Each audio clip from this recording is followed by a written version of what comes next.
ఒప్పుకుంటాం. ఈరోజు అంబేద్కర్ గారి జయంతి అయితే నిన్న వైఎస్ జగన్మోహన్ రెడ్డి గారి మీద గురి చూసి నవరగాంతాన్ని కొట్టాలని ఒక ప్రయత్నం చేశారు. ఆ దేవుడి ఆశీస్సులు, ప్రజల ఆశీస్సులు నాకున్నాయి, ఎవరికి భయపడాల్సినటువంటి అవసరం లేదని చెప్పి జగన్మోహన్ రెడ్డి గారు పదే పదే చెప్తాడు. ఆ దేవుడి ఆశీస్సులు, ప్రజల ఆశీస్సులు ఉన్నాయి కాబట్టే ఆ రోజు ఎయిర్పోర్ట్లో పాదయాత్ర టైంలో ఆయన్ని మెడ మీద కత్తితో పొడవాలని చెప్పి ప్రయత్నం చేస్తే అది భుజానికి తగిలి ఆయనకి ఎటువంటి ప్రమాదం లేకుండా బయటపడ్డాడు.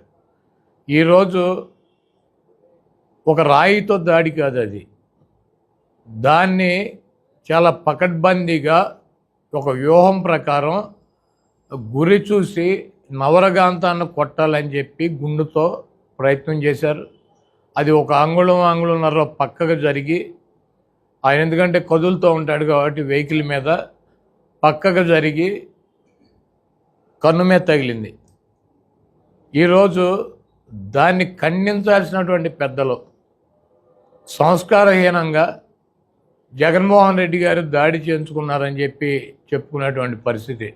ఈరోజు జగన్మోహన్ రెడ్డి గారికి ఒక శత్రువు కాదు, జగన్మోహన్ రెడ్డి గారిని రాజకీయంగా ఎదుర్కోలేక, జగన్మోహన్ రెడ్డి గారిని రాజకీయంగా ఏమీ చేయలేక 10 సర్వేలు చేస్తే ఈ రాష్ట్రంలో కానీ ఈ దేశంలో కానీ ఉన్నటువంటి నీతి నిజాయితీతో ఉన్నటువంటి సంస్థలో 9 సంస్థలు జగన్మోహన్ రెడ్డి గారికి 125 పైన అసెంబ్లీలు, 20 పైన పార్లమెంట్లు వస్తాయని చెప్తుంటే రాజకీయంగా నిరుద్యోగులైనటువంటి కొంతమంది వెధవలు, రాజకీయంగా జగన్మోహన్ రెడ్డి గారిని తట్టుకోలేనన్నటువంటి కొంతమంది వెధవలు, అదేవిధంగా డాక్టర్ బిఆర్ అంబేద్కర్ గారి విగ్రహాన్ని 125 అడుగుల విగ్రహాన్ని విజయవాడ నడిబొడ్డులో పెట్టారన్నటువంటి కక్షతో కొన్ని వర్గాలు ఈరోజు జగన్మోహన్ రెడ్డి గారి మీద దాడి చేసాయని చెప్పి నేను భావిస్తున్నాను.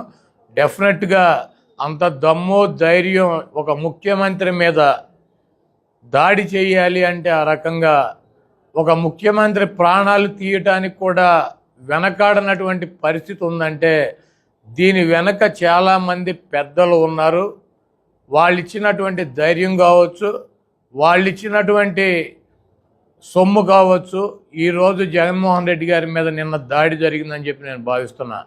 ఎందుకంటే నిన్న మధ్యాహ్నం తుళ్ళూరులో, గుంటూరు జిల్లాలో చంద్రబాబు నాయుడు చెప్పాడు, నేను చూసా, జగన్మోహన్ రెడ్డిని రాళ్లతో కొట్టమని చెప్పి నిన్న మధ్యాహ్నం చెప్పాడు. అతను తుళ్ళూరులో వీడియోస్ ఉన్నాయి.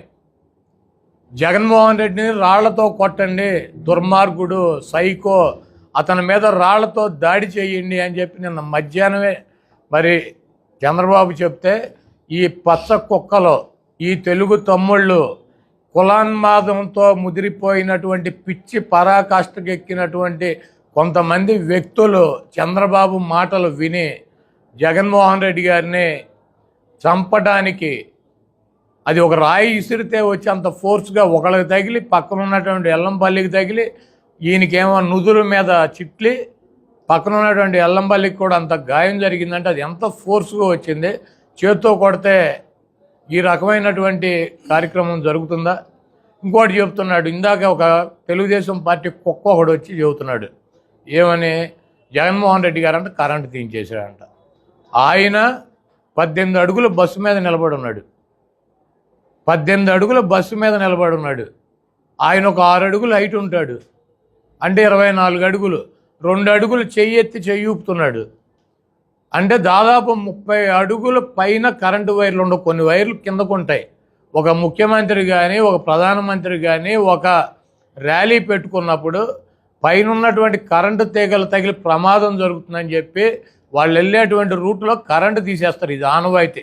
చంద్రబాబు గారికి సిగ్గులేదు, వీడు ముఖ్యమంత్రి కూడా ఎక్కడ కరెంటు తీయలేదు, వీడు బస్సు ఎక్కితే జగన్మోహన్ రెడ్డి గారు కరెంటు తీయించేశారా? పగలు కూడా తీసేస్తారు కరెంటు. ముఖ్యమంత్రి ప్రయాణం చేస్తా అంటే ఒక బస్సు మీద ఎక్కి పైన ఎక్కి చేతులు ఊపుతా నమస్కారాలు పెడతా ప్రయాణం చేస్తే పైన ఉన్నటువంటి కరెంటు తీగలు తగులుతాయేమో, ఎవడో ఒకటి బస్సు మీద ఇంకో 4 నిలుబడి ఉంటారు, చేతులు ఎత్తితే ఎవడికన్నా షాక్ కొడుతుందని చెప్పి ఇది ఆనవాయితీగా. ప్రైమ్ మినిస్టర్ వెళ్తున్నా కూడా కరెంటు తీసేస్తారు, ముఖ్యమంత్రి వెళ్తున్నా కూడా కరెంటు తీసేస్తారు, పైన వెళ్ళి ఓపెన్ టాపులో తిరుగుతా అంటే ఇటువంటి దుర్మార్గపు మాటలు. ఈరోజు చంద్రబాబు ప్రేరణతో జగన్మోహన్ రెడ్డి గారి మీద గత ఎన్నికల ముందు దాడి జరిగింది, ఈ ఎన్నికల ముందు దాడి జరిగింది. జగన్మోహన్ రెడ్డి గారిని రాజకీయంగా ఎదుర్కోలేక ఆయన్ని అంతమొందించాలన్నటువంటి ప్రయత్నం అయితే జరుగుతుంది. ఆయనకి బ్లాక్ క్యాట్ సెక్యూరిటీ ఇవ్వాల్సిందే. పనికి మాలినటువంటి వెధవలకు ఇస్తున్నారు. బ్లాక్ క్యాట్ పనికి మాలినటువంటి వెధవలు 420 గాళ్ళకి ఇస్తున్నారు. వై సెక్యూరిటీ అని చెప్పి బ్లాక్ క్యాట్ అని చెప్పి ఈ చంద్రబాబుకి ఎందుకు, ఈ రోగ్గుకి సావటానికి ఇంకో 2 ఏళ్లకు 4 ఏళ్లకు సిద్ధంగా ఉన్నాడు. ఈ వెధవకి ఎందుకు? ఈరోజు పక్కా ప్లాన్తో జగన్మోహన్ రెడ్డి గారిని అంతమొందించడానికి ఈ కుట్ర జరిగింది. దీనికి ఒక సామాన్యుడు, ఒక వ్యక్తి చేయగలిగినటువంటి దాడి కాదు. దీని వెనకాల చాలామంది పెద్దల హస్తం ఉంది. ఎంత దుర్మార్గం అంటే ఈ వెధవ చంద్రబాబు మాట్లాడే మాటలు జగన్మోహన్ రెడ్డి మీద దాడి చేసినందుకంట, చేసినాడి మీద కాదంట యాక్షన్ తీసుకోవాల్సింది, పట్టుకోవాల్సింది. అధికారులంట కరెక్ట్గా కాపలా కాసే రాయేసేవాడిని పట్టుకోలేదంట. అందుకని ఎలక్షన్ కమిషన్ అంటే ఈయన కోరుతున్నాడంట అధికారుల మీద యాక్షన్ తీసుకోవాలంట. అధికారులను దీనికి బాధ్యత చేయాలని చెబుతున్నాడు. ఈ వెధవ మాటలు, ఈ 420 మాటలు, ఈ దొంగ మాటలు. ఎవడైనా దాడి చేసినాడి మీద యాక్షన్ తీసుకోవాలి, దాడి చేసుకున్నాడిని పట్టుకోవాలని చెబుతారు. అధికారులను అంటే యాక్షన్ తీసుకుని అధికారులను అంటే దీనికి బాధ్యులను చేసి వాళ్ళని శిక్షించాలని చెప్పి ఈ వెధవ ఎలక్షన్ కమిషన్ సలహా ఇస్తున్నాడు. ఎన్నికల్లో అలిపిరిలో ఉల్లిపాయ బాంబులు పెట్టి పేల్చుకున్న వెధవ ఇతను పెట్టుకుని ఒక చేతికి ఫస్ట్ టైం ఈ రైట్ హ్యాండ్కి కట్టేసుకున్నాడు. తర్వాత లెఫ్ట్ హ్యాండ్కి కట్టేసుకుని బస్సుల్లో పెట్టుకుని జనాన్ని తీసుకుని సందర్శించి ఎన్నికల ముందుకు వచ్చి 47 సీట్లకు వచ్చాడు. చంద్రబాబును చూసినాక ఇటువంటి దరిద్ర పరిపాలించినటువంటి వెధవకి 47 సీట్లు ఇచ్చారు. బాంబు పెట్టి 18 అడుగులు లేపి కింద పడేసినా కూడా, డ్రామాలు వేసినా కూడా. పరిపాలన బాగుంటే రాష్ట్ర ప్రజలు గెలిపిస్తారు. చంద్రబాబు లాంటి వెధవ పరిపాలించి రాళ్లతో కొట్టించుకుంటేనో బాంబులతో పేల్పించుకుంటేనో అధికారంలోకి వస్తారా? మరి 47 సీట్లు ఎందుకు వచ్చినాయి ఈ 420 గాడికి? ఈ చంద్రబాబును చూసి 47 సీట్లు వచ్చినాక ఇటు కారులో 18 అడుగులు ఎగిరి కింద పడినాక ఎవడన్నా రాళ్ళు పెట్టి, గులకరాళ్ళు పెట్టి, చాకులు పెట్టి పొడిపించుకుంటారా? ఇటువంటి చిల్లర నాటకాలు డ్రామా కంపెనీ తెలుగుదేశం పార్టీ. దానికి అధ్యక్షుడు చంద్రబాబు నాయుడు, ఈ డ్రామా కంపెనీకి. కాబట్టి ఇటువంటి దాడి చేసినటువంటి వ్యక్తుల మీద, వెనకున్నటువంటి ఈ 420 చంద్రబాబు లాంటి వెధవల మీద యాక్షన్ తీసుకోవాలి. అదేదో రాయి చేత్తో ఇసిరి కొట్టింది కాదు. డెఫినెట్గా చాలా బలంగా, చాలా స్పీడ్గా టార్గెట్ చేసి నవరకాంతాన్ని ఆయన్ని చంపటానికి ప్రయత్నం జరిగింది. అది ఇక్కడ తగలకుండా ఇక్కడికి వచ్చి కనుక తగిలితే ఆ ఫోర్స్కి జగన్మోహన్ రెడ్డి గారు ఉండేవాడు కాదు. అది ఒక చేత్తో ఇసిరింది కాదు, దాన్ని గురి చూసి గన్నుతోనే కొట్టారు. దానికి ఎక్విప్మెంట్ తెప్పించారు. జగన్మోహన్ రెడ్డి గారు ఎన్నికల ప్రచారంలో తిరుగుతాడు, ఆయన ఏదో ఒకటి చేయాలన్నటువంటి దుర్మార్గంతో ఇదంతా పక్కా ప్లాన్గా ముందు నుంచే ఉన్నారు. వాళ్ళకి విజయవాడ అయితే కనుక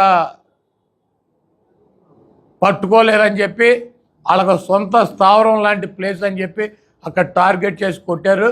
కాబట్టి ఈ చేయించినటువంటి 420 గాళ్ళ మీద, ఆ కార్యక్రమాన్ని చేపట్టినటువంటి వెధవుల మీద ఇమ్మీడియట్లీగా యాక్షన్ తీసుకోవాలి అధికారులు.